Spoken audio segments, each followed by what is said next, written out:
Have you ever watched someone cry and realized their tears cost less than the coffee in your hand? That was the moment everything changed for Dante Ferraro.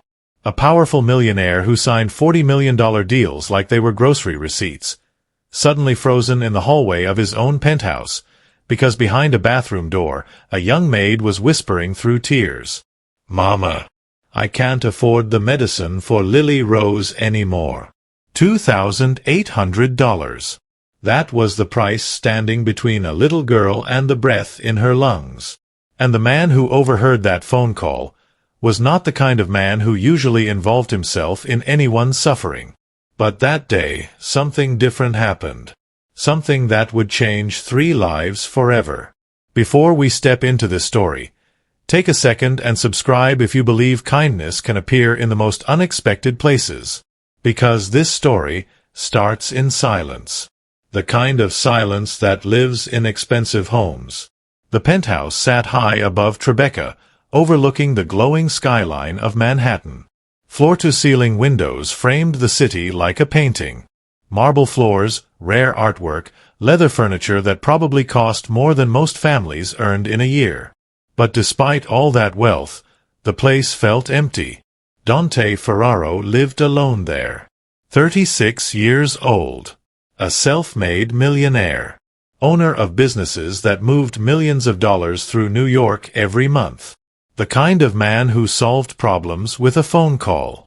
The kind of man people respected and sometimes feared.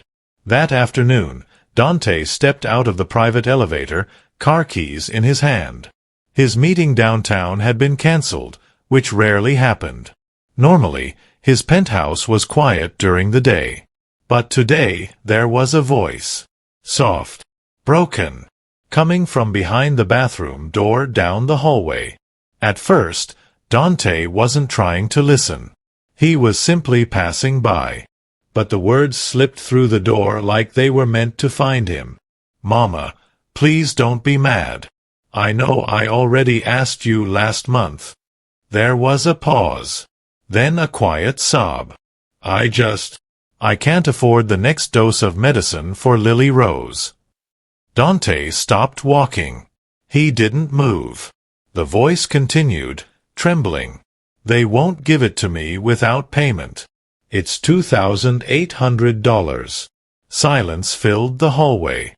Dante stood there with the keys still in his hand. Through the door he could hear breathing, uneven, trying to stay calm. "I promise I'll pay you back," the woman whispered. "I just don't know when." Another small pause. Then the words that made something tighten in Dante's chest. "If she misses this treatment, the doctor said her lungs might collapse again." A quiet cry followed. The kind someone tries very hard to hide. Dante slowly realized whose voice it was. Maya. The young woman who cleaned his penthouse. She had worked there for 8 months. Always on time. Always quiet. She moved through the rooms like she didn't want to disturb anything. "Good morning, Mr. Ferraro," she would say politely every day. And then she would disappear into her work.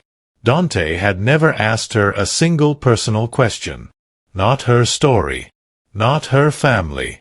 Not even her daughter's name. To him, she had simply been part of the background of the house. But now he was hearing something he was never meant to hear. A mother begging her own mother for money, just to keep a 2-year-old child breathing. $2,800. Dante stared at the wall. That same week, he had signed a deal worth $40 million. $40 million. And somewhere in the Bronx, a little girl's life depended on a number so small it barely registered in his world.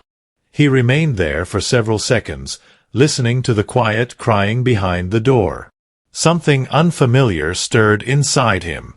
It wasn't pity.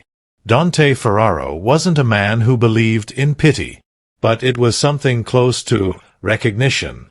Recognition that suffering existed in places money usually didn't look. Finally, he stepped away from the door as quietly as he could and walked down the hallway. Inside his study, the city lights shimmered through the glass walls. Dante sat at his desk and pulled out his phone. His mind had already shifted into problem-solving mode. Numbers. Information. Solutions. He dialed a number.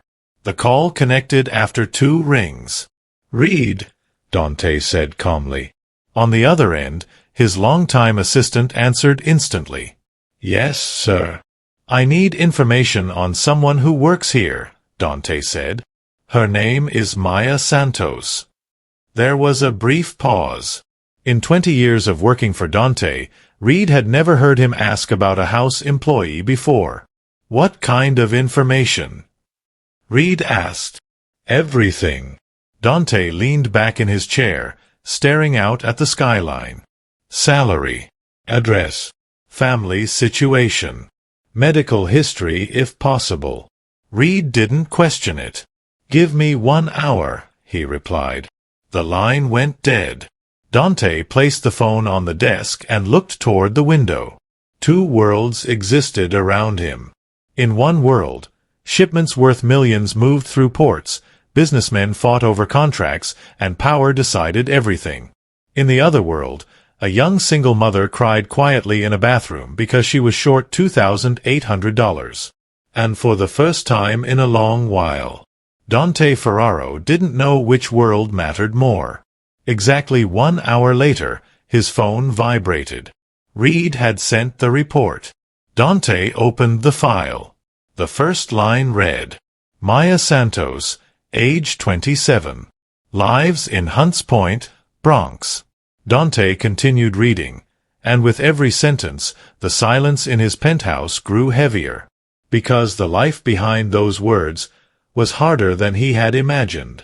And when he reached the part about the little girl named Lily Rose, he slowly sat forward in his chair. Something about this story was about to change. The report on Dante's screen was short, clean, and precise. Reed always worked that way. No extra words, no opinions. Just facts. But those facts felt heavier than most business reports Dante had read in years. Maya Santos, 27 years old. 3 jobs. Weekdays she cleaned Dante's penthouse. Evenings she washed dishes in a small Italian restaurant in Brooklyn. Weekends she worked at a laundromat in Queens. Estimated monthly income, $3,200. Dante kept reading. He noticed the next line. Daughter, Lily Rose Santos.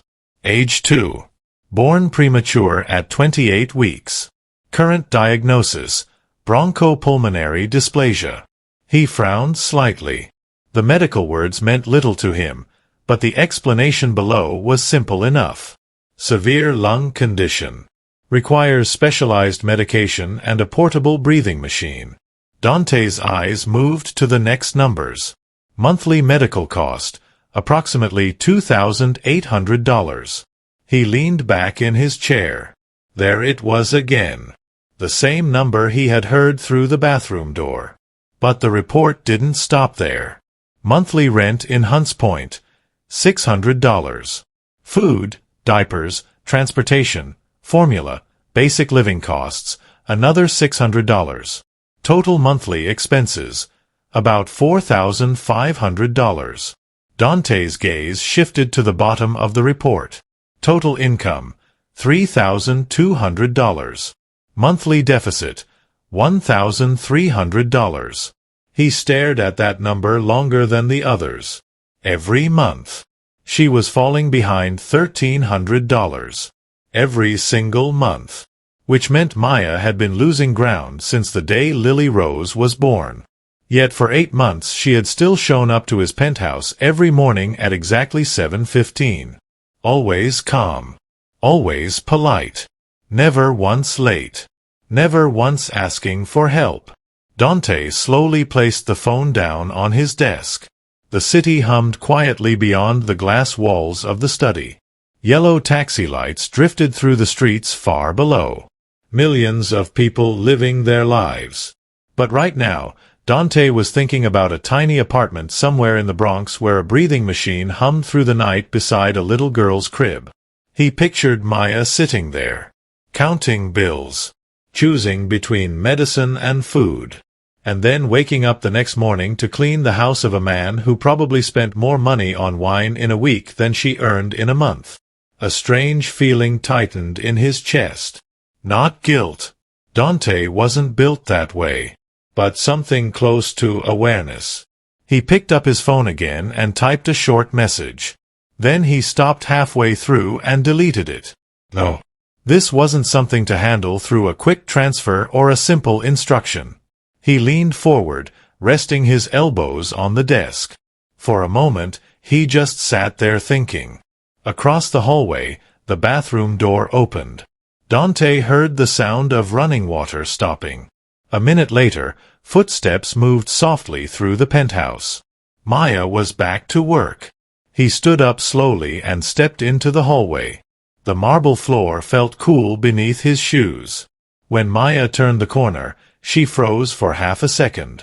Her eyes were slightly red. She had washed her face, but the signs of crying were still there. She held a cleaning cloth in her hand, gripping it tightly like it was the only thing keeping her steady. The moment she saw Dante standing there, her shoulders stiffened. Dante recognized that look immediately.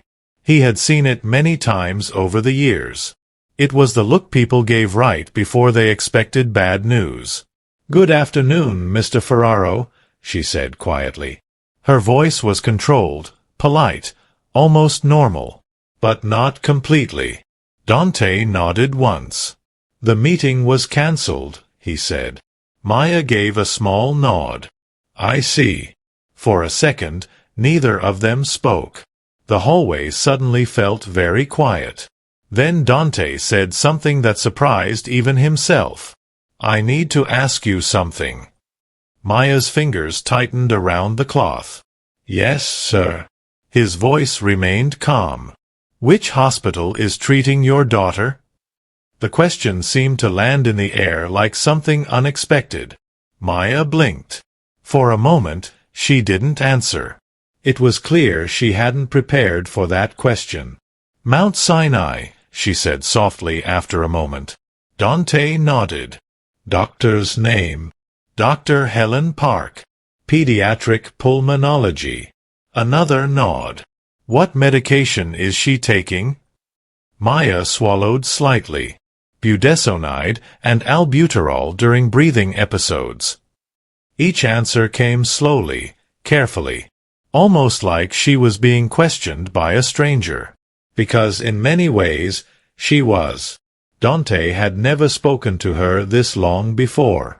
Not about anything personal. He pulled out his phone.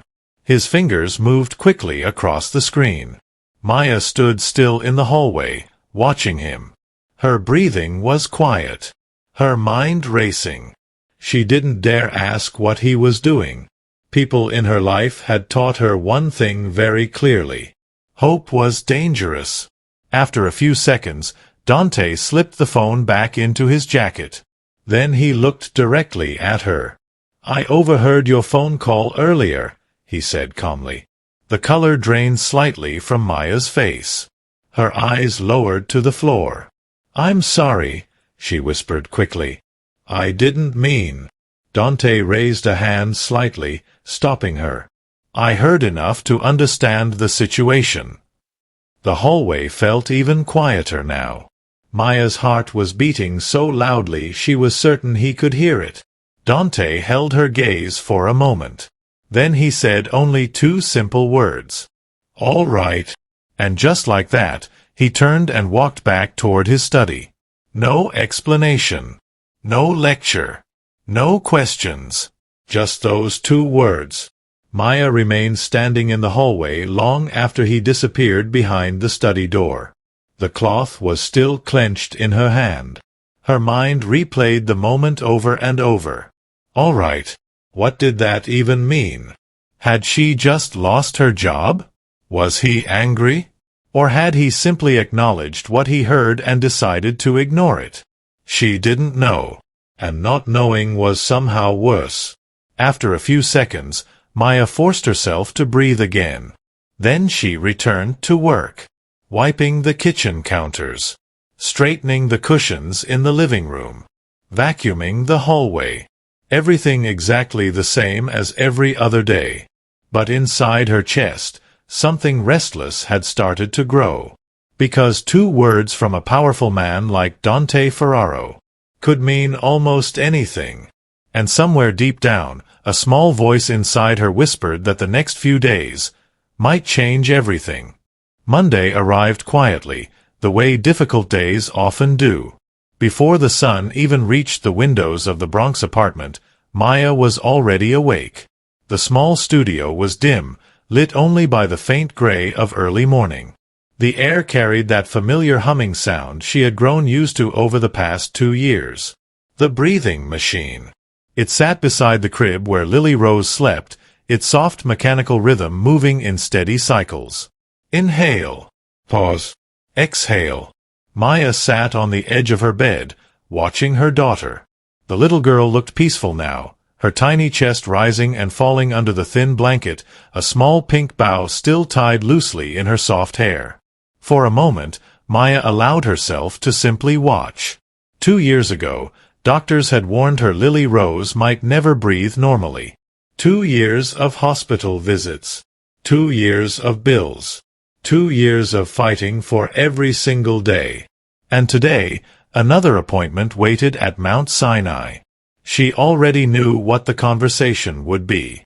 Hospitals had a way of being polite when delivering bad news. Maya could almost hear the receptionist's voice in her head. "We're very sorry, Miss Santos, but without payment we cannot continue the treatment program." The unpaid balance was nearly $6,000 now. 2 months of medication. Equipment rental. Doctor visits. Numbers Maya had stopped writing down because looking at them too long made her chest hurt. She rubbed her eyes slowly. Last week she had sold plasma twice just to afford diapers and formula. Dinner for herself had been water and 2 slices of bread for 3 nights straight. But Lily Rose had eaten. That was what mattered. Maya stood and gently lifted her daughter from the crib. Lily Rose stirred slightly but didn't wake. By the time the bus crossed into Manhattan, the city had already begun its morning rush. People filled the sidewalks with coffee cups in their hands, headphones over their ears, moving quickly toward offices and meetings. Everyone seemed to know exactly where they were going. Maya held Lily Rose close on her lap and looked out the bus window. She was going somewhere too. Just not somewhere she wanted to be. The hospital lobbies smelled like disinfectant and coffee. Maya adjusted the strap of the diaper bag on her shoulder and approached the reception desk on the 7th floor. Her heart felt strangely calm. When you spend enough nights preparing yourself for bad news, eventually you stop being afraid of hearing it. She handed over Lily Rose's insurance card. The receptionist typed something into the computer. Then she paused.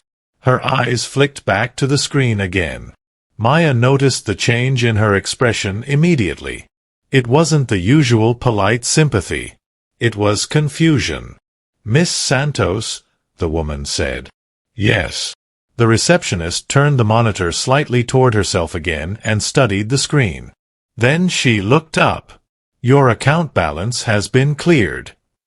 Maya blinked. "I'm sorry. What?" "The bill," the receptionist said slowly. "It's been paid." Maya felt the world pause for a second. "All of it?" The woman nodded. "Everything. Past balance and the next 6 months of treatment." Maya stared at her. Her mind refused to catch up with the words. "How much?" she asked quietly. $22,800. The number echoed strangely in Maya's ears. For a moment she didn't move. She didn't speak. She just stood there holding Lily Rose while the weight of that number settled around her. "Do you know who paid it?" she asked finally. The receptionist gave a small apologetic smile. "I'm not allowed to disclose that information." She reached under the counter and pulled out a small envelope. "But this was left for you." Maya accepted it slowly. The envelope felt light.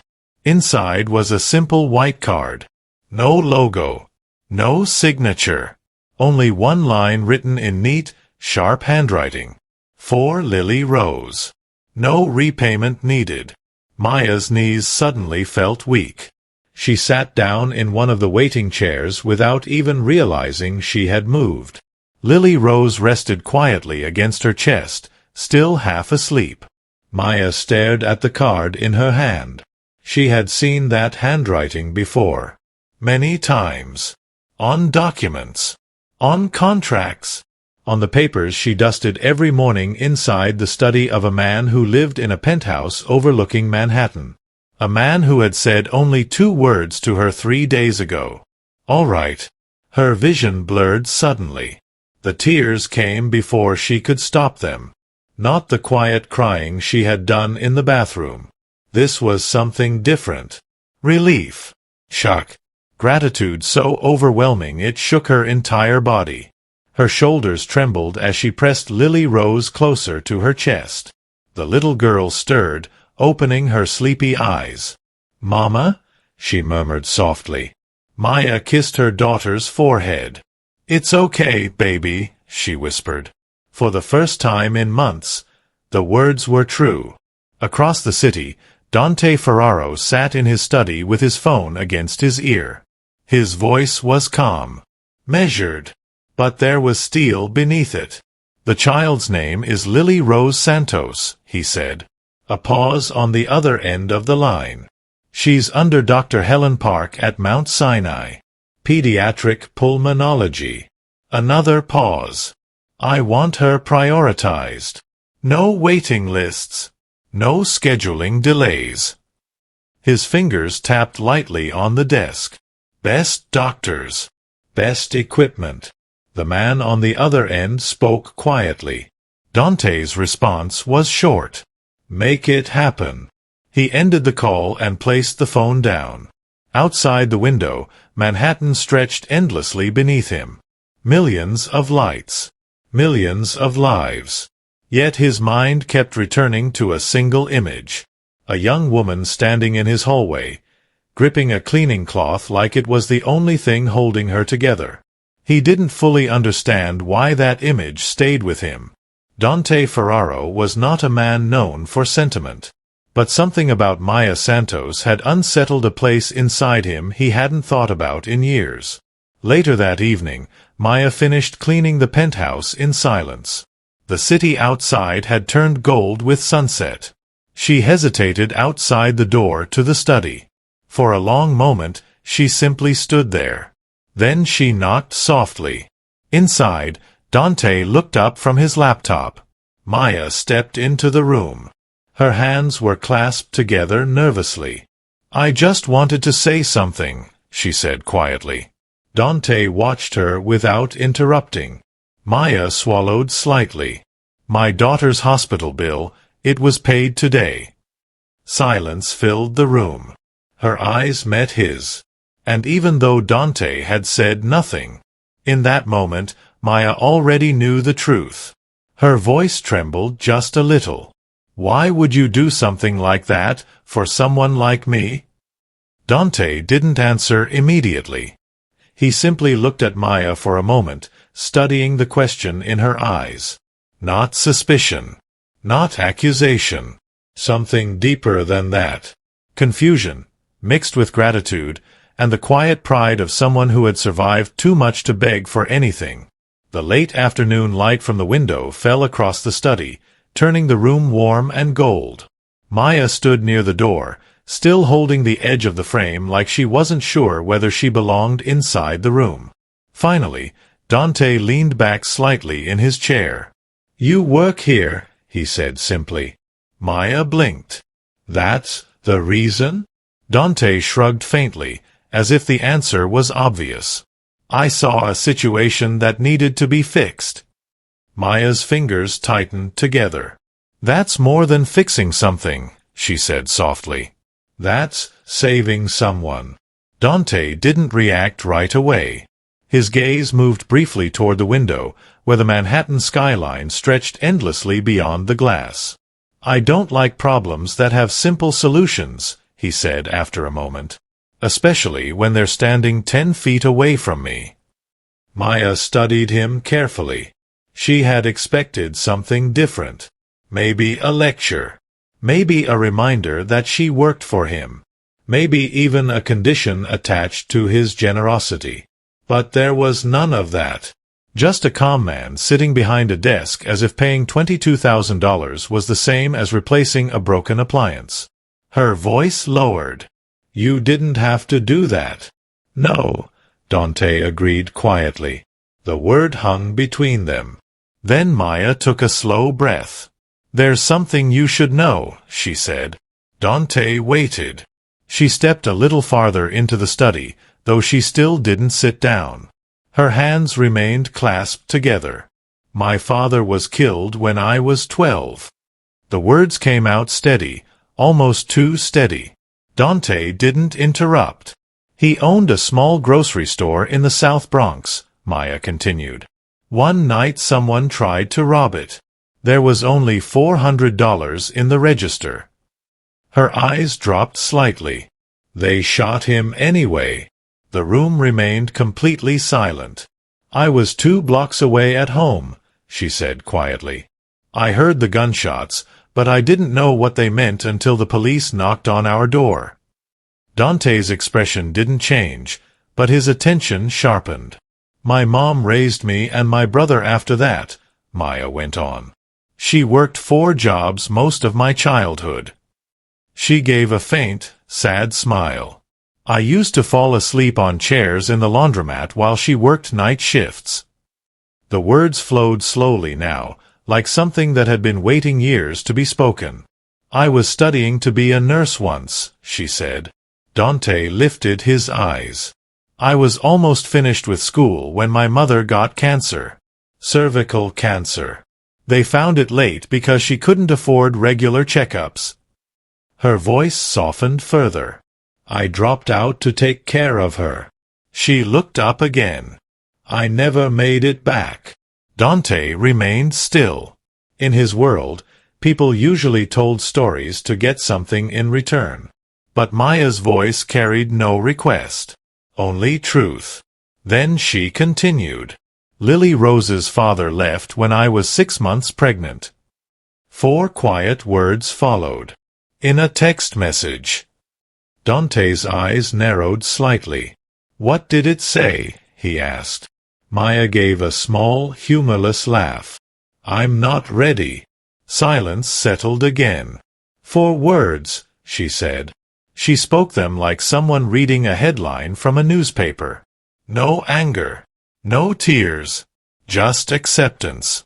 Lily Rose was born at 28 weeks, she continued. She weighed less than 2 pounds. Her eyes softened when she said the next part. 47 days in the neonatal ICU. Dante could almost picture it.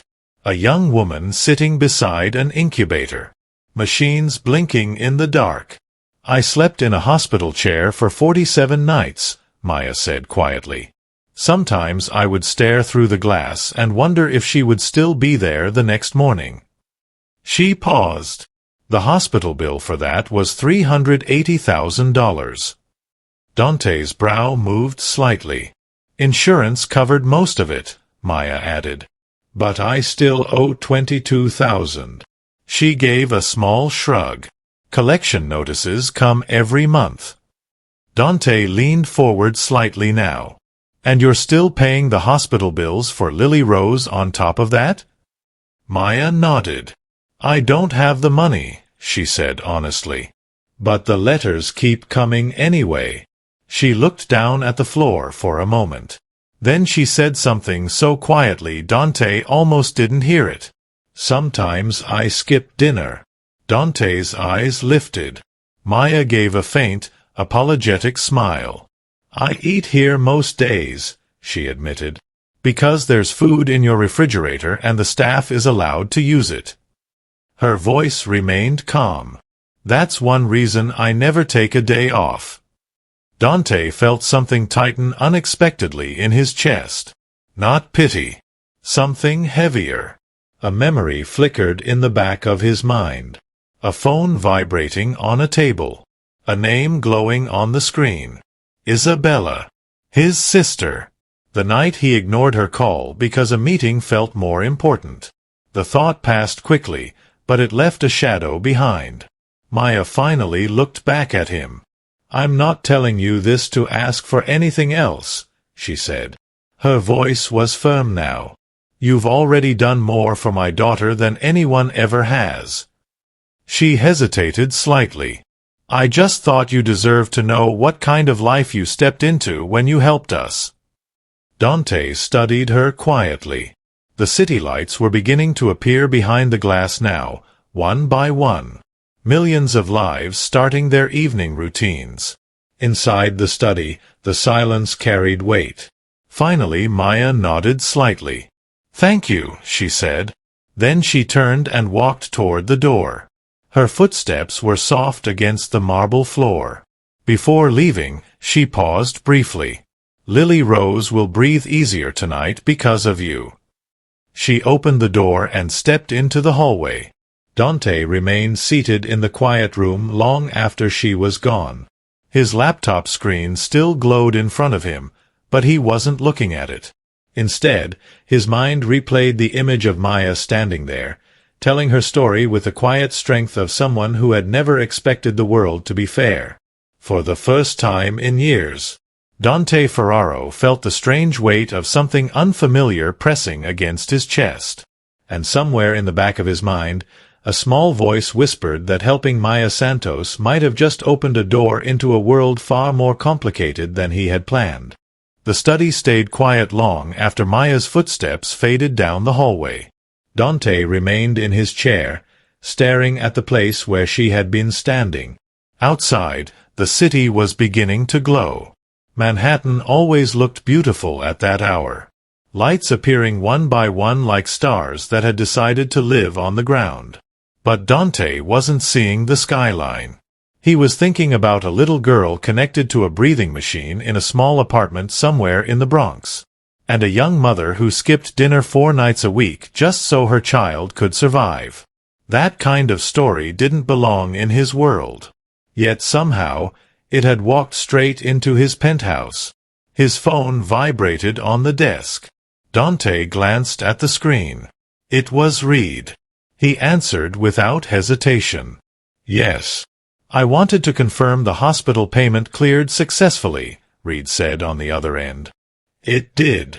A brief pause followed. Reed had worked for Dante long enough to hear the difference between a normal situation and something unusual. "This is the first time you've personally handled something like this," Reed said carefully. Dante leaned back slightly in his chair. "She works here. That's not usually a qualification for $22,000. Dante's eyes shifted toward the window again. Her daughter was going to lose treatment. Reed didn't argue. He knew better than that. Still, curiosity slipped into his voice. "Is there anything else you want me to look into?" Dante thought for a moment. Then he said calmly, "Her brother." "Brother?" Maya mentioned one. Reed typed something in the background. "I'll find out." The call ended.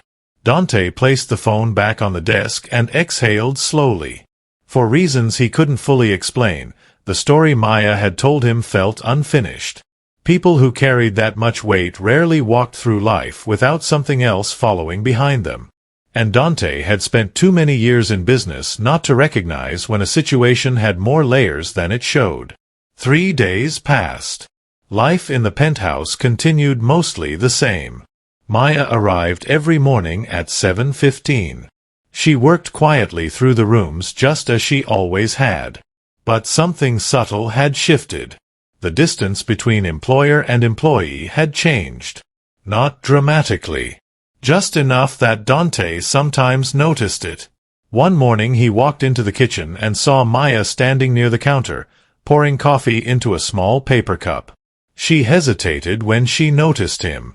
"I hope it's okay," she said quickly.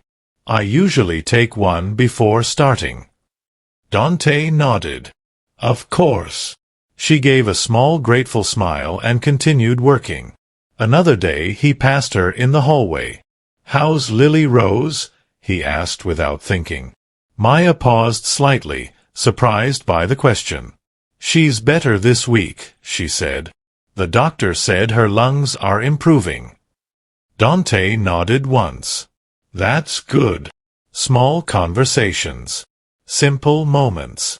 But for Maya, those small things felt unfamiliar. For most of her life, wealthy people barely noticed her existence. They handed her keys, gave instructions, left rooms before she finished cleaning. But Dante Ferraro had begun asking about her daughter like a normal human being. And somehow that made her more nervous than anything else. Late one afternoon, just as Maya finished vacuuming the living room, the intercom buzzed near the entrance. Dante was working in his study.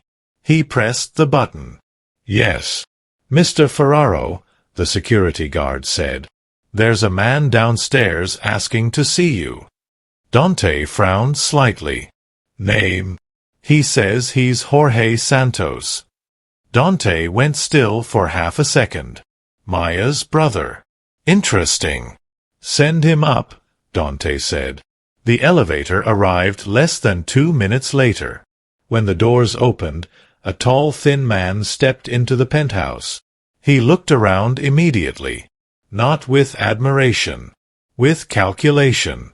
His eyes moved across the marble floors, the furniture, the artwork on the walls. The kind of look someone gives when they're mentally adding up prices. Jorge Santos walked into the living room like he already belonged there.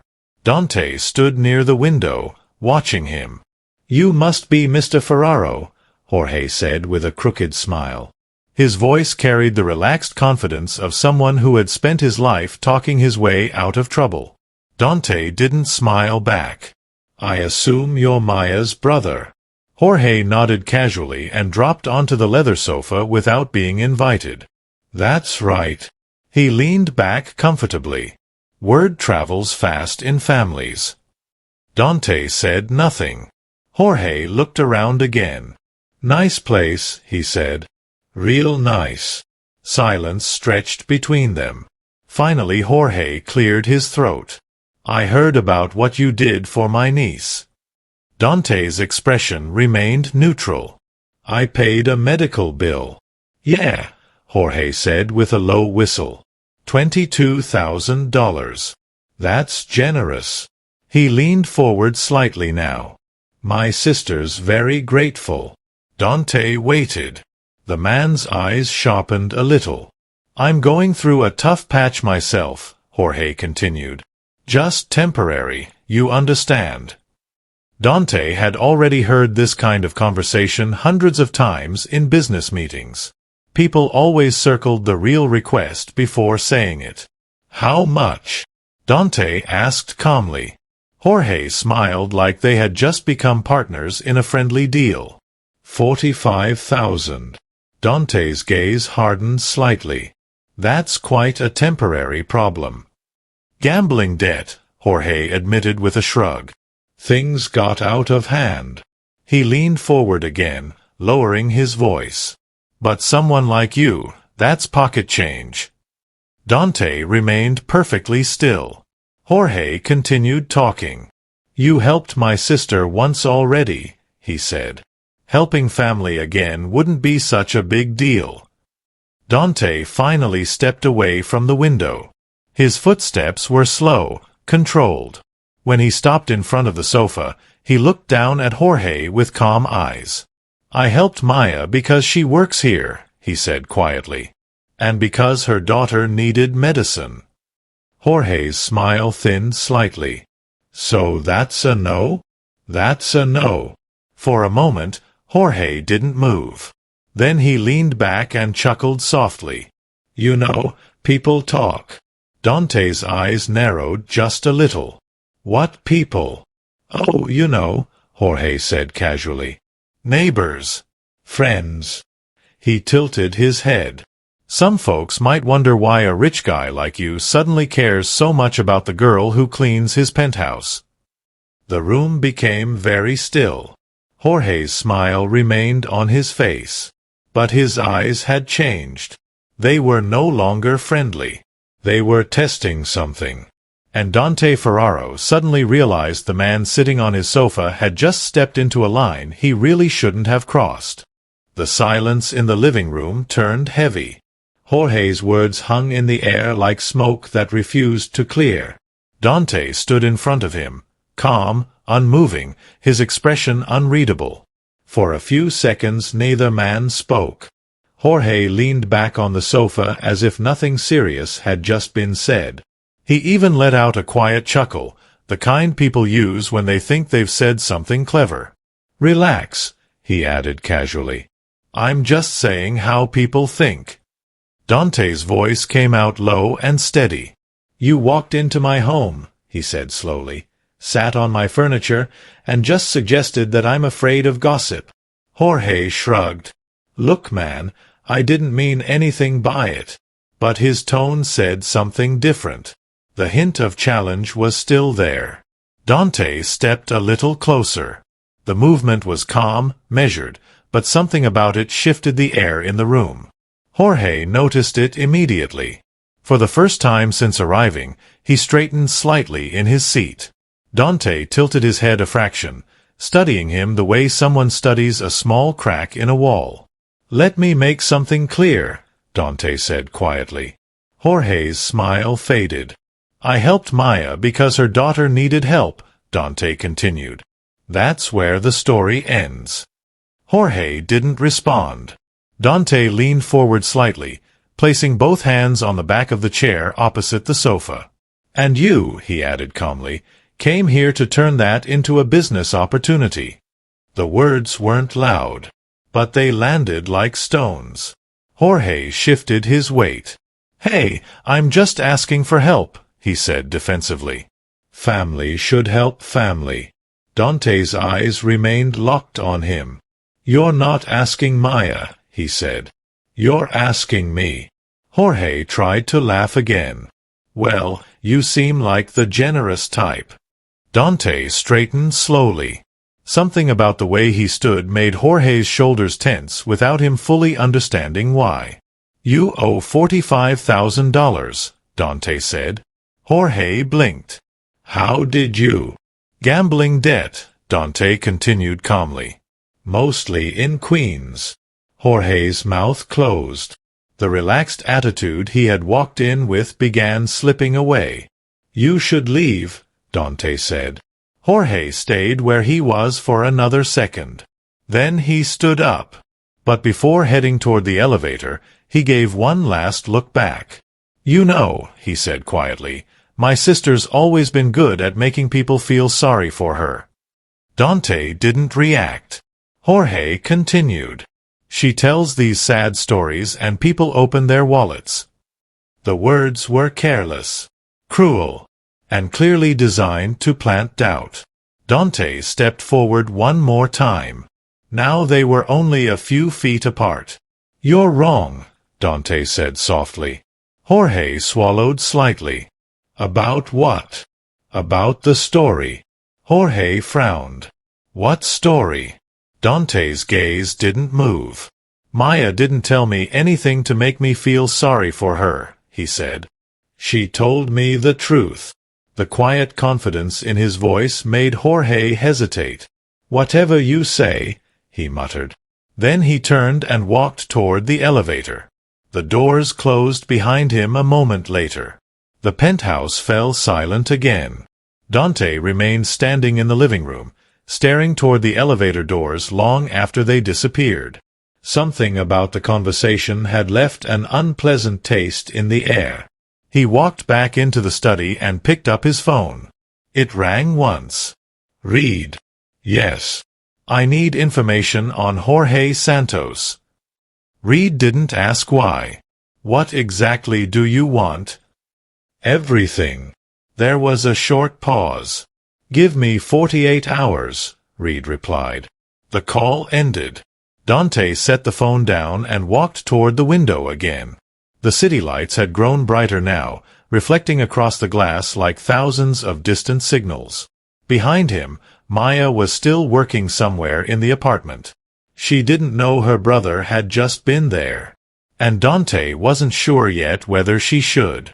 2 days later, the report arrived. Dante opened the file late that evening while the penthouse was quiet. The information was exactly what he expected. Jorge Santos owed $45,000 to a group that operated illegal gambling rooms in Queens. The group had connections.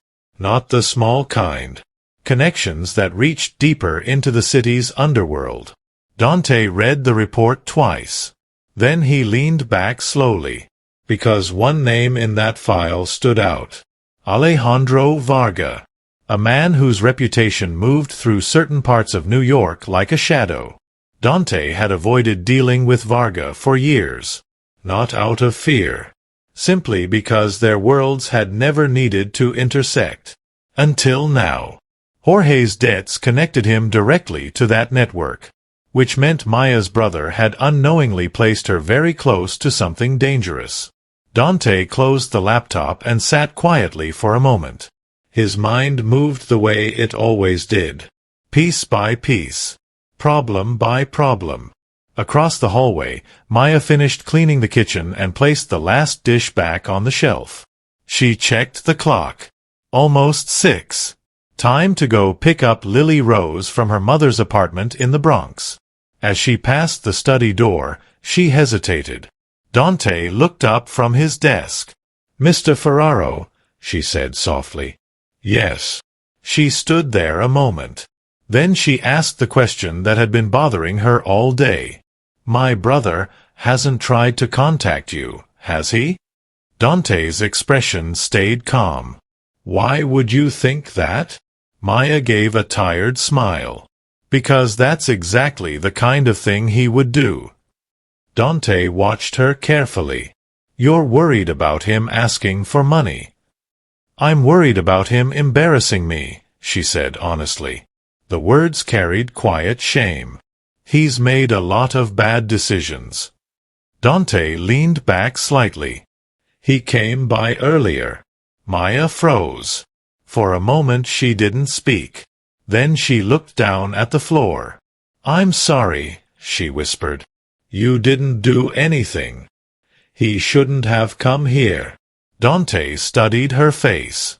The guilt there was real. Deep. "He asked for money," Dante said simply. Maya nodded slowly. "And you refused." "I did." Relief flickered briefly across her face. "Thank you," she said. She turned to leave. But before walking away, she paused. "Mr. Ferraro, if my brother causes any trouble, please tell me." Dante watched her for a moment. "I will." Maya gave a small nod and walked toward the door. But as she stepped into the hallway, something inside Dante's mind was already shifting. Because the problem with men like Jorge Santos was that they rarely came alone. And somewhere out there, connected through debt and desperation, someone far more dangerous might have just learned the name Maya Santos. Dante remained standing in the study long after Maya's footsteps faded down the hallway. The silence inside the penthouse felt different now. He had spent years surrounded by silence, but this one carried weight. Because somewhere in the city, someone dangerous had probably just heard a name that didn't belong in their world. Maya Santos. And a little girl named Lily Rose. Dante picked up his phone again. This time he didn't call Reed. He called Tommy. The man answered immediately. "Yes, boss. I need a favor." "Say the word." "There's a man named Jorge Santos," Dante said calmly. "His gambling debt in Queens. I want it gone." Tommy didn't ask questions. "How much?" $45,000. There was a brief pause. "That's easy. Pay it." Another pause. "And then?" Dante looked out at the city lights. "And then give him a plane ticket." "Where to?" "Anywhere that isn't New York." Tommy understood. "You got it." The call ended. Dante set the phone down and exhaled slowly. He wasn't doing it for Jorge. He was closing a door. Because in his world, debts were more than numbers. Debts were chains. And chains could drag innocent people into places they didn't belong. 3 days later, Maya arrived at the penthouse just like always. 7:15 sharp. But something felt different the moment she stepped inside. The apartment felt calm, peaceful in a way she couldn't explain. Dante was already in the kitchen. He was pouring coffee into 2 cups. Maya stopped in the doorway. "Good morning," she said carefully. Dante glanced up. "Morning." He slid one of the cups toward her. "For you." Maya blinked in surprise. "You didn't have to." "You drink it every morning anyway," he said simply. She hesitated, then accepted the cup. The warmth in her hands felt strange, almost unfamiliar. "Thank you," she said quietly. Dante took a sip from his own cup. Then he spoke. "Your brother left New York." Maya looked up quickly. "What?" "He took a flight to Miami yesterday." Her eyes widened slightly. "I didn't know he was leaving." "He won't be coming back," Dante added. Maya studied his face. "You had something to do with that." It wasn't a question. Dante shrugged faintly. He needed a fresh start. Maya lowered her gaze. Her voice came out softer. "You paid his debt." Dante didn't answer. But the silence confirmed everything. Maya set the coffee cup down slowly. "You didn't have to do that." "I did." She looked at him again. "Why?" Dante leaned against the counter. "Because sometimes the best way to protect someone is to remove the problem before it grows." Maya was quiet for a moment. Then she said something almost under her breath. "You keep doing things no one has ever done for me." Dante didn't reply right away. Instead, he looked toward the window where the morning sun was beginning to spill across the skyline. "You told me once that your father died over $400, he said. Maya nodded slowly. "And your daughter almost lost treatment over 2,800. Another nod. Dante turned back toward her. "I've spent most of my life making money," he said calmly. His voice carried something different now. Not pride. Reflection. But the strange thing about money is that it only matters when it helps someone breathe easier. Maya felt her throat tighten slightly. For a moment neither of them spoke. Then she said quietly, "Lily Rose asked about you last night." Dante raised an eyebrow. "What did she say?" She pointed at the door and said, "The tall man with the scar." Dante let out a quiet laugh. "That's accurate." Maya smiled faintly. "She likes you." Dante looked down at his coffee cup. "I like her too." A soft silence settled between them. Not awkward, just calm. Later that evening, Maya finished cleaning and prepared to leave. But before she reached the elevator, Dante spoke from the hallway. "Maya." She turned. "There's something I've been thinking about," he said. She waited. "You work 3 jobs." "Yes. And you still struggle every month." "That's life," she said gently. Dante shook his head slightly. "It doesn't have to be." He gestured toward the living room. "I need someone to manage this place full-time. Deliveries. Maintenance. Scheduling." Maya frowned slightly. "You already have staff." "I need someone I trust." The words landed softly. "And you trust me?" she asked. "I do." Maya hesitated. "What would that mean?" "You'd work here full-time," Dante said. "1 job instead of 3. She looked at him carefully. "And Lily Rose?" "There's an empty apartment on the floor below," he said. "You could live there." Maya's eyes widened. No rent. She stared at him for a long moment. You're serious? I am. Maya looked down at the floor. She thought about the small apartment in the Bronx, the peeling paint, the mice in the walls, the breathing machine humming beside Lily Rose's crib every night. Then she thought about something else, the quiet kindness she had seen in this man over the past few weeks. Her voice came out softly. People will talk. Dante shrugged. People always talk. She took a slow breath. Then she met his eyes. Okay. The word was quiet, but it carried the weight of a new beginning. Months passed. The penthouse slowly changed. Not with expensive furniture or decorations, but with something simpler. The sound of small footsteps running across the wooden floors. Lily Rose learning to walk. Her laughter echoing through rooms that had once been silent. Sometimes Dante would stand in the doorway watching her wobble toward him with determined little steps. One afternoon she reached him and grabbed his leg, looking up with bright eyes. Up, she demanded. Dante lifted her easily. The tiny girl reached out and touched the scar on his cheek. Children were never afraid of things adults avoided. Her fingers traced the line curiously. Then she leaned forward and hugged him. And in that quiet moment, Dante Ferraro understood something he had forgotten long ago. Strength wasn't built by walls. It was built by people. By the small hands that trusted you. By the voices that called your name when you came home. He looked across the room where Maya stood watching them. Her eyes were warm, peaceful, and for the first time in years, the penthouse didn't feel empty anymore.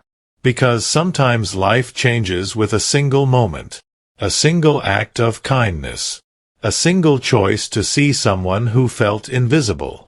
And sometimes the greatest wealth in the world isn't money. It's the people who stay beside you when the world gets quiet. Because love, kindness, and humanity will always matter more than pride or power. If this story touched your heart, consider subscribing so you don't miss the next one. And tell me in the comments which country you're watching from.